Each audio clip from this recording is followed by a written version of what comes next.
Hello students, Assalamualaikum. Today we are discussing last chapter of your syllabus, chapter 20, that is related index numbers. ठीक है, तो index numbers होते क्या हैं और क्यों हम यूज करते हैं और क्या पर्पज है इनका, ठीक है, तो उसको हम डिस्कस करते हैं। तो बहुत सारे इंडेक्स नंबर्स हैं। सबसे पहले हम इसकी डेफिनेशन को डिस्कस करते हैं, उसके बाद हम आगे चलते हैं, ठीक है। तो इंडेक्स नंबर का बड़ा यूज है, खासतौर पर इकोनॉमिक्स में जब हम इन्फ्लेशन रेट को कैलकुलेट कर रहे होते हैं तो फिर इंडेक्स नंबर्स को हम यूज करते हैं, ठीक है। और उसके बाद आप लोग देखें ये बैंक सिस्टम जो इंटरेस्ट रेट वगैरह तय करते हैं वो इन्फ्लेशन रेट की बात, तो बड़ी एप्लीकेशन है इसकी। अच्छा, होता क्या है इंडेक्स नंबर, ठीक है, ये जस्ट नंबर्स हैं जो वेरिएशन या जो प्राइसेस के दरमियान चेंजिंग होती है उसको कैलकुलेट करके आपको बताता है। क्योंकि हम स्टेटिस्टिक्स में ओवरऑल डेटा को डिस्कस करते हैं, तो ये इस तरह की डेटा है। मैं अगर लिख लेता हूँ इसकी शॉर्ट में डेफिनेशन तो इजी हो जाना आप लोगों के लिए, ठीक है। This is index number,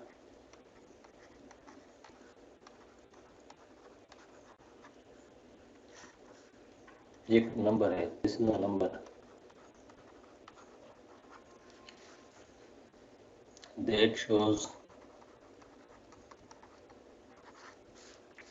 variation, just variation show करता है, ठीक है। वेरिएशन या फिर आप इसको कहें रिलेटिव चेंज, ठीक है।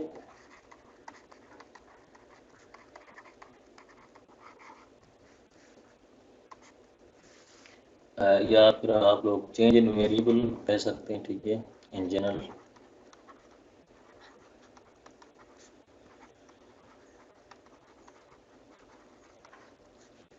ठीक है।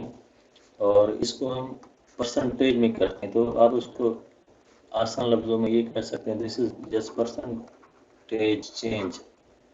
किसकी चेंज है? Percentage change in any value. Specify करें तो हम प्राइस को डिस्कस करेंगे, मगर जनरल अगर हम क्वांटिटी या आपकी प्रोडक्शन या उसमें चेंजिंग देखेंगे तो वैल्यू में या प्राइस की जो चेंजिंग है, ठीक है, उसको हम कैलकुलेट करेंगे और उसको नाम देंगे index number. So index number generally क्या होता है, एक नंबर होता है जो कि प्राइसेस की वेरिएशन या किसी क्वांटिटी की वेरिएशन को शो करता है, डिस्कस करता है, ठीक है। अ, किसके साथ कंपेयर करेंगे, ठीक है। ये जो वैल्यू है चेंजिंग आ रही है, क्योंकि चेंजिंग हम करते हैं तो किसी न किसी नंबर के साथ कंपेयर करते हैं, ठीक है। तो कंपेयर विथ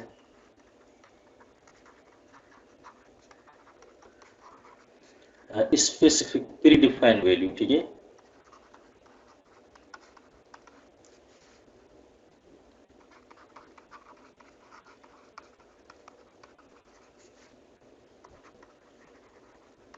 या इन मोर पर्टिकुलर अगर हम कहें तो हम कहें value at base price. Base price को हम तय करेंगे, कोई एक साल होगा वहां पर जो प्राइस होगी, ठीक है, उसके साथ हम कंपेयर करेंगे, ठीक है। और हम क्योंकि इनफेक्ट परसेंटेज की बात करते हैं तो जो हमारा डिफाइंड नंबर होता है, ठीक है, वो 100 होता है। तो 100 के साथ हम अगर हम कंपेयर करें प्राइस की, अगर मैं बात करूँ, ठीक है, तो 100 के साथ किस तरह चेंजिंग होती है, इंक्रीज हुई है डिक्रीज हुई है, कैसे पता चले। तो चलिए, बहुत सारा हो सकता है कि डेफिनेशन में ये क्लियर ना हुआ इंडेक्स नंबर, तो आसान लफ्जों में हम इस तरह करते हैं कि एग्जांपल करते हैं और एग्जांपल के थ्रू आप लोग जो है ना इसको इजीली समझ सकते हैं। फॉर एग्जांपल ये टेबल 20.1 है, रेगुलर गैसोलीन ऑयल की प्राइसेस है इन डॉलर्स, ठीक है। तो ये डेटा है 1990 से लेकर 2011। तो आप इस तरह समझिए कि फॉर एग्जाम्पल ये रहा डेटा आपके सामने आ जाए और आप लोगों से ये पूछा जाए कि बताएं 90 से लेकर 11 तक जो प्राइसेस हैं गैसोलीन की, ठीक है, वो क्या हुआ, इंक्रीज हुई है डिक्रीज हुई है, और अगर इंक्रीज हुई तो कितनी परसेंटेज हुई है, डिक्रीज हुई है तो मतलब क्या चेंजिंग हुई है इसमें, ठीक है। तो रफली इसी को देखते हुए आप लोग शायद अंदाजा ना लगाएं, क्योंकि आप देखें बेस ईयर, ये जो आप लोग जिसके साथ कंपेयर करेंगे वो हमारा इनिशियल ईयर है, फॉर एग्जांपल इसको हम नाम दे रहे हैं बेस ईयर, ठीक है। तो बेस ईयर में 1.30 ये जो प्राइस है डॉलर में, उसके बाद 90 में कम हुई है। फिर आगे चलकर आप देखें कि ये प्राइस बढ़ गई है यहाँ पर, फिर 2 हो गई, 3 समथिंग, 3.57 हो गई। तो डिफरेंट प्राइस है, कभी कम हो रही है, कभी बढ़ रही है, ठीक है।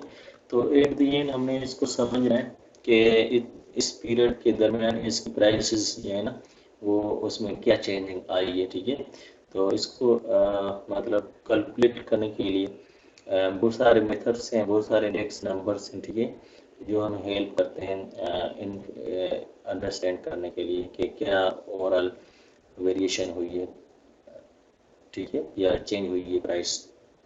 तो अच्छा, अब हम इस तरह करते हैं कि पहले बिल्कुल सादा सा या आसान सा इंडेक्स नंबर डिस्कस करते हैं जिसका नाम है प्राइस रिलेटिव, ठीक है। तो रिलेटिव क्या चेंज हुई है प्राइस की, यानी कि अच्छा, अगर आप इंडेक्स को भूल भी जाए तो वैसे आप लोग जो है ना बिजनेस में मतलब चेंज ऑफ प्राइस कैलकुलेट करते हो। फॉर एग्जांपल मैं जैसे 2 साल की डेटा फिलहाल ले रहा हूँ, 90 और 91 की, ठीक है। तो 90 में 130 है और 91 में 1.10 कम हुई है। कितनी परसेंटेज कम हुई है, इसका एज यूजुअल जिस तरह आप लोग मार्क्स में भी फार्मूला अप्लाई करते हैं, आपको पता है, आप 10 मार्क्स डिवाइड टोटल मल्टीप्लाई 100 करते हैं, तो उसी तरह अगर हम ये देखें कि as compare to 90 what percentage of price decrease in 91, ठीक है। तो आप लोग इस तरह करते हैं, 91 में जो मतलब प्राइस चेंज हुई है, ठीक है, उसको नोमिनेटर में रखते हैं 1.10, ठीक है, और डिवाइड करते हैं जो आपका मतलब टोटल यानी कि बेस ईयर है जिसके साथ आप कंपेयर कर रहे हैं, ठीक है, 1.30, और मल्टीप्लाई करते हैं 100 के साथ, ठीक है। इस तरह करते हैं मतलब, ठीक है। तो ये नंबर आ जाना है 84.6, ठीक है, 84.6, यानी कि 84.6 का मतलब ये है कि फॉर एग्जाम्पल 1991 में आपके पास 1.3 नहीं, लेट सपोज $100 प्राइस है गैसोलीन, ठीक है। तो इसका मतलब ये होगा कि 90 में 100 है, तो 91 में ये कम होकर $84.6 की प्राइस है, ठीक है। और कितनी परसेंटेज कम हुई, आप लोग 100 से माइनस करें, तो जैसे 100 से माइनस करेंगे तो आई थिंक ये नंबर आएगा 14.6% या 15.4, इसको देख लीजिएगा, ठीक है। तो ओवरऑल 14.6% कम हुई है, ठीक है, 90 एज कम्पेयर टू 90, यानी कि जो 90 में प्राइस है, ठीक है, 91 में उसकी प्राइस 14.6% कम है, ठीक है। So this is in other word 14.6 below the base year price, मतलब उससे कम है।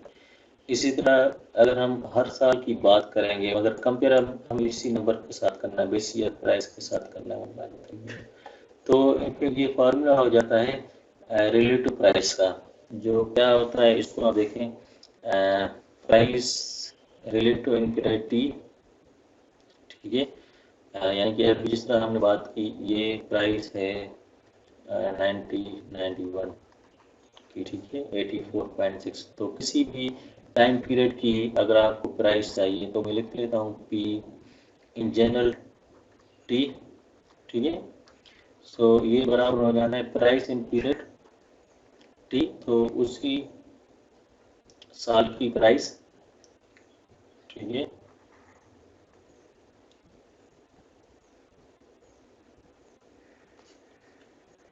इसको मैं आर पी कर देता हूँ रिलेटिव प्राइस, ठीक है। तो price 820 divided by base year price, तो लेट सपोज ये बेस ईयर B0 है, मल्टीप्लाई करेंगे 100, ठीक है। तो ये वही फार्मूला है जो एज यूजुअल आपको कंप्लीट करते हैं, ठीक है। तो आप लोग देख लीजिएगा, ये दूसरी टेबल है 20.2 जिसमें प्राइस रिलेटिव तमाम ईयर्स की कैलकुलेट की हुई है, ठीक है। तो देखिए वही फार्मूला 1.13 डिवाइडेड बाय 1.13 मल्टीप्लाई 100 के इसमें जो हमारे बेस ईयर और जो जिसकी हमने प्राइस मालूम करनी है सेम है, तो 100 आ गया। दूसरे में देखिए 1.1084.6 हो गया, 92 में मतलब डिनोमिनेटर चेंज है, मगर सब में देखें डिनोमिनेटर सेम है क्योंकि हमें बेस ईयर के साथ कंपेयर करनी है, ठीक है। तो अगर ये 100 है तो डिफरेंट ईयर की प्राइसेस आप लोग देखें डिफरेंट है, ठीक है। तो 2011 में ये जाके 270.8 तक पहुंचे, ठीक है। तो ये एक आसान सा इंडेक्सेस नंबर्स थे, ठीक है, जो कि इंडिविजुअल ईयर के प्राइस की चेंजिंग को कैलकुलेट करते हैं, जो यूजुअल आप लोग चेंजिंग कैलकुलेट करते हो, ठीक है। मार्क्स में आप लोग यही फार्मूला यूज करते हो, ठीक है। अच्छा, अब हम इसको ना एग्रीगेट समझना चाहते हैं, जिस तरह स्टार्टिंग में मैंने आप लोगों से पूछा, अगर हम ओवरऑल इस को समराइज करें, ठीक है, और इस डेटा को फॉर एग्जाम्पल 90 से लेकर 2011 तक हम जनरल कैलकुलेट निकालें कि क्या चेंज हुई है, तो फिर हमें कम्यूटेटिव या एग्रीगेट प्राइस इंडेक्स की जरूरत पड़ेगी, ठीक है। तो एग्रीगेट प्राइस इंडेक्सेस, ठीक है। तो ये क्लियर है फ्रॉम नेम, ठीक है। इससे पहले हमने पढ़ा था रिलेटिव प्राइसेस, जो कि मतलब दो प्राइस की रिलेटिव चेंज मालूम करता है, मगर ये अब जो इंडेक्स नंबर होगा, ठीक है, वो एग्रीगेट प्राइस इंडेक्स होगा, यानी कि मतलब कम्युलेटिव होगा ओवरऑल, ठीक है। तो आप लोग देखें डायरेक्ट आप इस फॉर्मेट से समझ आएंगे, ठीक है। तो हमारे पास फॉर एग्जाम्पल, चलिए हम एग्जाम्पल दूसरा लेते हैं, आइटम है गैसोलीन है, कॉट ऑफ ऑयल, टायर है, इंश्योरेंस पॉलिसी है, उनकी प्राइसेस है 90 में और 2011 में, ठीक है। तो इसका मतलब सिंपल फार्मूला ये होगा कि हम इससे पहले इंडिविजुअल प्राइसेस की रेशियो कैलकुलेट करते थे, अब हम सम करेंगे, सही है। तो ये इंडेक्स नंबर है जिस साल का, टी बार मतलब सबस्क्रिप्ट में जो टी है वो ईयर को डिफाइन करेगा, ठीक है। उसका फार्मूला है sum of P I T, आई मतलब डिफरेंट आइटम्स है, आइटम ये लेट सपोज फर्स्ट आइटम है, ये 2 आइटम है, ये 3 आइटम है, ठीक है। और टी टाइम है, और जीरो का मतलब यहाँ पर बेस ईयर है, ठीक है। तो लेट सपोज अगर वही 90 ये बेस ईयर है, ठीक है, यानी कि ये है पी जीरो, ठीक है। और ये हमारे पास जिस साल की हमने इंडेक्स नंबर फॉर्म करना है वो हमारा पीटी, ठीक है। तो अच्छा, अब देखेंगे क्या किया है हमने, वो इस सेम फॉर्म में जस्ट आगे समेशन आ गया, ठीक है। टी आए, अब हमारे पास आइटम्स ज़्यादा है, ठीक है। तो हम क्या करेंगे, सम करेंगे तमाम जिस ईयर की हमने इंडेक्स मालूम करना है, उस ईयर में तमाम आइटम्स की प्राइसेस को ऐड करेंगे। लेट सपोज ये 3.52, ठीक है, आपने देखा ये 3.52, फिर 6.25 हमने नोमिनेटर में इनको ऐड किया। फिर जो टायर है उनकी प्राइस पहले 130 थी, अब 144 हो गई, ठीक है। और वैसे ही जो इंश्योरेंस पॉलिसी है उसकी प्राइस ये, और डिवाइड करेंगे जिस ईयर के साथ हम कंपेयर करेंगे उस ईयर की प्राइसेस के साथ, ठीक है। तो डिवाइडेड में हमारे पास जो बेस ईयर है वो 90 है, ठीक है। तो इन प्राइसेस के सम को हम डिवाइड करेंगे और मल्टीप्लाई करेंगे 100 के साथ, तो ये नंबर आ जाता है 125.3। क्या मतलब हुआ इसका? अच्छा, ये अनवेटेड है, ठीक है। अभी हम वेटेड की बात करते हैं, ठीक है। तो दिस नंबर इज अनवेटेड।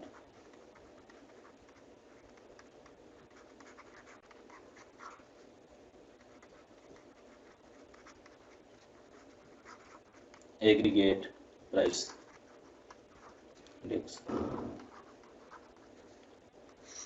ठीक है। यानी कि जैसे हमने प्राइसेस को फोकस किया, इसके वेट को फोकस नहीं किया, तो इसको यहाँ से अनवेटेड प्राइस। तो क्या कंक्लूजन निकालेंगे, इसका मतलब ये होगा कि अगर बेस ईयर में इन तमाम की प्राइसेस मतलब फॉर एग्जांपल 100 है, ठीक है। तो अब वो 2011 में 100 से बढ़कर 125.3 हो गई, ठीक है। तो कितना परसेंटेज चेंज हुआ?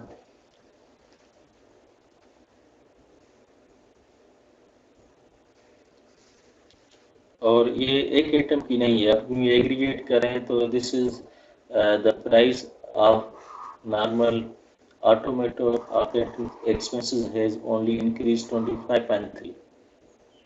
ठीक है, 100 से माइनस करेंगे तो ये होगा 25.3 over the period from 90 to 2011. ठीक है, तो इससे हमने इन्फ्लुएंस वगैरह या मतलब ऑटोमेटिव प्राइसेस में जो चेंजिंग आ रही है ना उसको हम देख सकते हैं। ठीक है, मगर इसमें एक मसला है, आप लोग देखें कि let's suppose insurance policy change हुई है मगर ये पूरे साल के लिए एक मरतबा हम परचेस करते हैं, या फिर टायर की चेंजिंग हुई है मगर ये हम फ्रीक्वेंटली चेंज करते हैं, या फिर गैसोलीन ऑयल आप देखें ज़्यादा इस्तेमाल करते हैं, उसमें चेंजिंग तो कम है मगर इसका जो वेट होगा वो इसमें ज़्यादा इन्फ्लुएंस करता है। तो ये तो एक अनवेटेड हो गया, मगर हम और स्पेसिफाई या मोर जनरल इन्फ्लेशन रेट को समझना चाहते हैं तो हमें ये देखना पड़ेगा कि तमाम जो आइटम जिनकी प्राइस हम डिस्कस कर रहे थे वो कितना हम कंज्यूम कर रहे हैं। ठीक है, तो कंजम्पशन यूनिट्स को हम एज अ वेट के तौर पर यूज़ करेंगे, जिसको हम अब नाम दे रहे हैं वेटेड एग्रीगेट प्राइस इंडेक्स। ठीक है, तो वेट क्या है? This is quantity of usages. ठीक है, तो यानी कि फॉर एग्जांपल ये जो गैसोलीन है वो हमने किसी साल में इस क्वांटिटी को ना हमें तय करना है कि ये क्वांटिटी हमारा बेस ईयर है या करंट ईयर जिसका इंडेक्स हमने कैलकुलेट करना है। तो उस पर आते हैं। सबसे पहले हम क्वांटिटी लेट सपोज फिक्स है, हमने नंबर ऑफ गैसोलीन 1000 कंज्यूम किए हैं फॉर एग्जांपल, और क्वार्ट्स ऑफ ऑयल 15 है, 2 टायर और ऑयल कंज्यूम हुए हैं एक साल की डेटा। इंश्योरेंस पॉलिसी हमने एक जो है ना वो कंज्यूम की है। तो जो प्राइस है, ठीक है, अब हम क्या करेंगे, ऐसा इंडेक्स कैलकुलेट करेंगे जो प्राइस और इसकी जो नंबर ऑफ कंजम्पशन यूनिट्स है उनको भी डील करे, उनको भी रिफ्लेक्ट करे दूसरे लफ्ज में। ठीक है, तो ये वैसे ही जिस तरह आप लोगों ने मीन और वेटेड मीन पढ़ा है, तो वो हमारा अनवेटेड एग्रीगेट प्राइस था। अब ये वेटेड एग्रीगेट प्राइस है। इसमें देखें आप लोग फॉर्मूला वही सेम है, जस्ट हमने क्या किया हुआ है, क्यू आई मल्टीप्लाई किया हुआ है नोमिनेटर के साथ और क्यू आई डिनोमिनेटर के साथ मल्टीप्लाई किया हुआ है। ठीक है, तो उन तमाम प्राइसेस को जस्ट इसका वेट 1000 था तो 1000 के साथ हमने गैसोलीन को मल्टीप्लाई किया है, यानी कि अब जस्ट ये 3.52 जो पर लीटर की प्राइस थी, ठीक है, अगर अब हम इसको वेट बढ़ा के 1000 के साथ इस वजह से मल्टीप्लाई कर रहे हैं क्योंकि हमने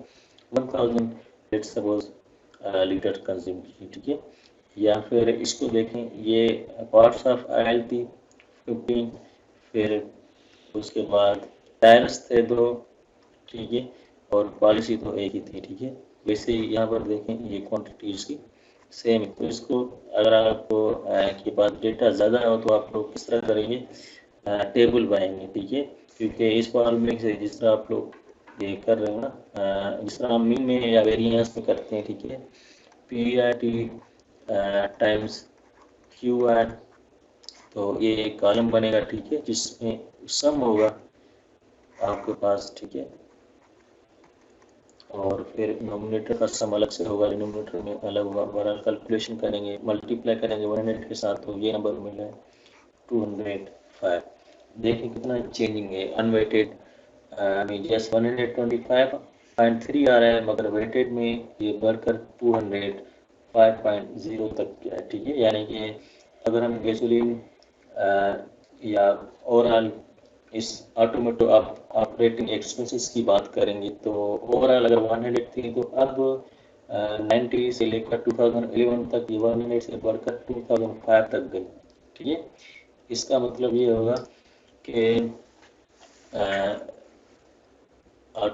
price of automated operating expenses has increased 105% over the period from 90 to 2011। ठीक है, तो ये जो वेटेड इंडेक्स नंबर है एज कंपेयर टू अनवेटेड, तो weighted is more accurate indication. Why? Because more indication of price change of for मतलब any any data, ठीक है। तो यहाँ पर जिस तरह ऑपरेटिंग एक्सपेंसेस की हम बात करें, ठीक है, तो इसका मतलब ये होगा कि ये एक्यूरेट इस वजह से, क्योंकि हम जिस प्राइस नहीं बल्कि जो कंजम्पशन है ना उनको भी यूज़ कर रहे हैं इस फॉर्मूले में, ठीक है। So this is in fact more indication of index number of changing और वेरिएशन इन द प्राइसेस, ठीक है। तो अच्छा, अब क्वेश्चन ये है कि ये नंबर कहाँ से आया, ये वेटेड, क्योंकि अगर आप इस टेबल को देखें तो आपके पास 90 की प्राइसेस हैं और 2011 की प्राइसेस हैं, ठीक है।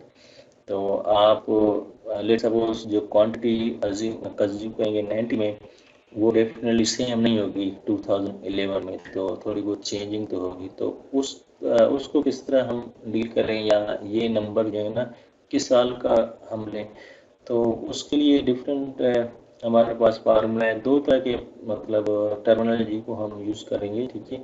या तो हमने क्वांटिटी बेस ईयर वाली यूज़ करनी है, या फिर हमने करंट ईयर या जिस ईयर की इंडेक्स नंबर हमने कैलकुलेट करनी है उनकी यूज़ करनी है। तो दोनों के लिए अलग अलग नाम है, दोनों के लिए अलग अलग टर्मिनोलॉजी है, ठीक है। एक होता है लेस्पियर इंडेक्स। तो अभी हमने जो कैलकुलेट किया था वो यही था लेस्पियर, ठीक है। मैं लिख लेता हूँ।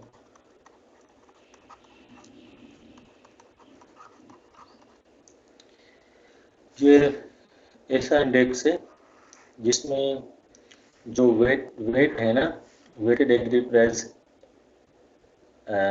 जो वेट है इनफेक्ट वो बेस ईयर के वेट है, ठीक है। In a specific case of the fixed weight aggregate index, the quantities are determined from the base year usages. In this case, we write QI equal QI 0 का मतलब आपको पता है बेस ईयर है, ठीक है, with 0 subscript indicating the base year weight formula. So this weighted aggregate price is known as least pair index, ठीक है। और दूसरा है, यानी कि अगर आपका वेट जो है ना बेस ईयर वाला यूज हो तो वो लेस्टर इंडेक्स कहलाता है, और दूसरा पाशी इंडेक्स है,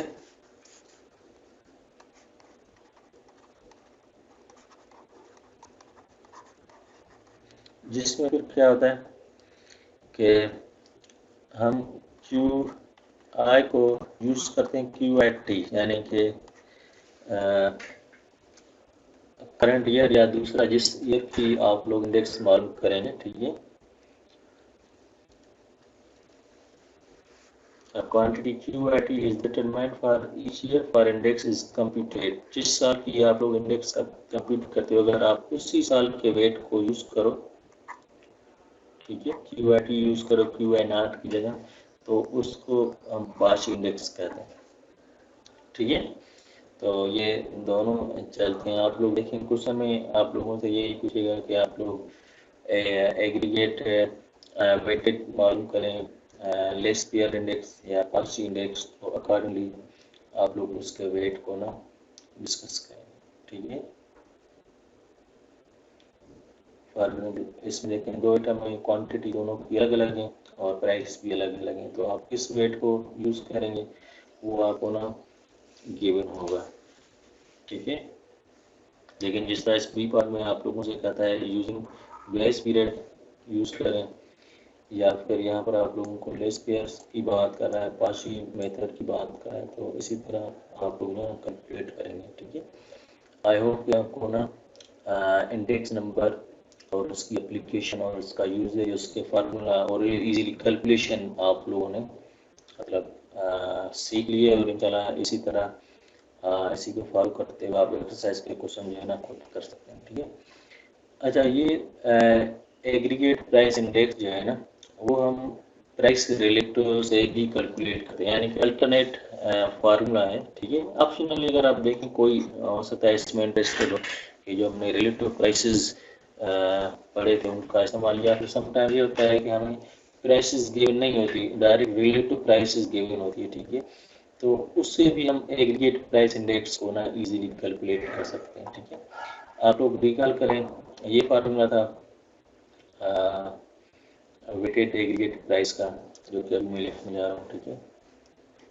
T equal to sum of P I T times Q I divided by sum of P I not times Q I, ठीक है, मल्टीप्लाई 100।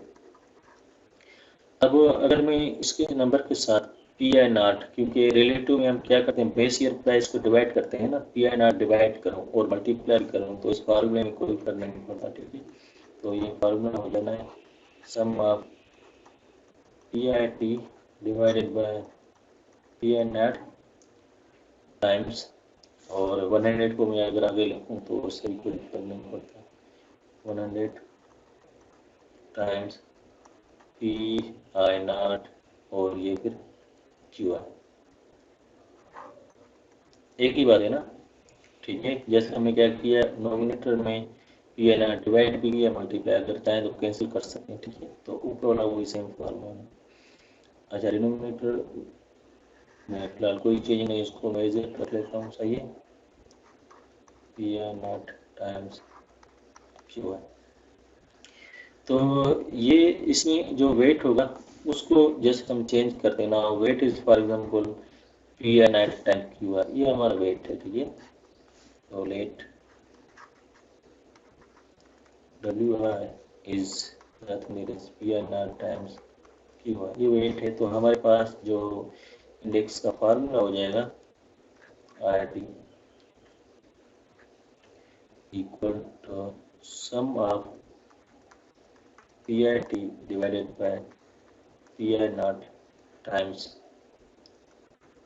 वेट, और डिवाइड करेंगे sum of weight multiply by 100, ठीक है। तो देखें ये हमारे पास अल्टरनेट फार्मूला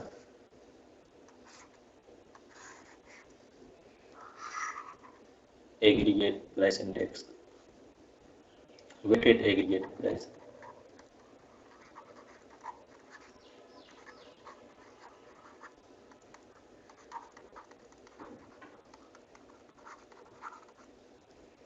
क्लियर।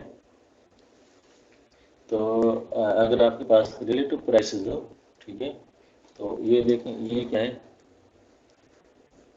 और मल्टीप्लाई 100 को आप आगे कर सकते हैं, यानी कि this thing is nothing, there is relative price formula for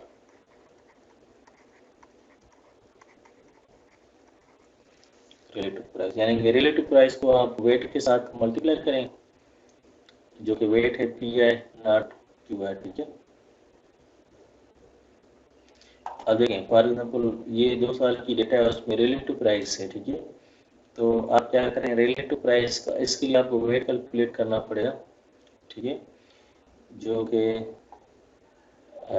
Q Q times P I not, ठीक है। अच्छा, अब जब आप कैलकुलेशन की बात करते हैं, ठीक है, कोई क्वेश्चन आ जाता है आप लोगों से, ये कहता है कि आप लोग इंडेक्स नंबर मालूम करें, तो ये वैसे ही है जिस तरह आप लोग वेरिएंस और स्टैंडर्ड डिवीजन के लिए टेबल बनाई थी, ठीक है। तो आप लोग सामने क्योंकि फार्मूला होता है, तो फार्मूले के अकॉर्डिंग आप लोग टेबल की कॉलम बनाते हैं, ठीक है, जो जो आपको ज़रूरत होगी। तो क्योंकि हमें प्राइस रिलेटिव डेटा गिवन थी तो वो हमने लिखा है, ठीक है, बेस ईयर लिखा है, क्वांटिटी लिखी है, ठीक है। तो अब हम इस फॉर्मेट को यूज़ करेंगे तो हमें वेट यानी कि W I equal P N R times Q I, इन दोनों की प्रोडक्ट चाहिए, ठीक है। इनको मल्टीप्लाई किया और फिर इस वेटेड और डब्ल्यू को आपस में हमें मल्टीप्लाई किया, यानी कि इन दो कॉलम को, ठीक है। तो जब भी कैलकुलेशन की बात होगी ना, तो आप लोगों ने टेबल बनाने लाजमी, और उसके ऊपर समटाइम्स नंबर्स होते हैं जो एक्सटर्नल चेक करते हैं, तो उसके ऊपर कुछ मतलब पैरामीटर्स होते हैं कि वो देखना चाहते हैं कि स्टूडेंट्स ने ना किस तरह और कौन सा फार्मूला और कौन सी टेबल मतलब यूज़ की, ठीक है। तो इन दोनों की प्रोडक्ट आ गई, तो ये आपके पास नोमिनेटर आया, और सम ऑफ वेट ये आपके पास डिनोमिनेटर में आ गया, ठीक है। तो अच्छा देखें ये वही सेम एग्जांपल है जो कि अल्टरनेट फॉर्मेट से यूज मालूम किया हुआ है, ठीक है, 2005 जो कि हमने निकाल। तो आई होप कि आप लोगों को यहाँ तक ये तमाम चीज़ें क्लियर हो गई है ना, कि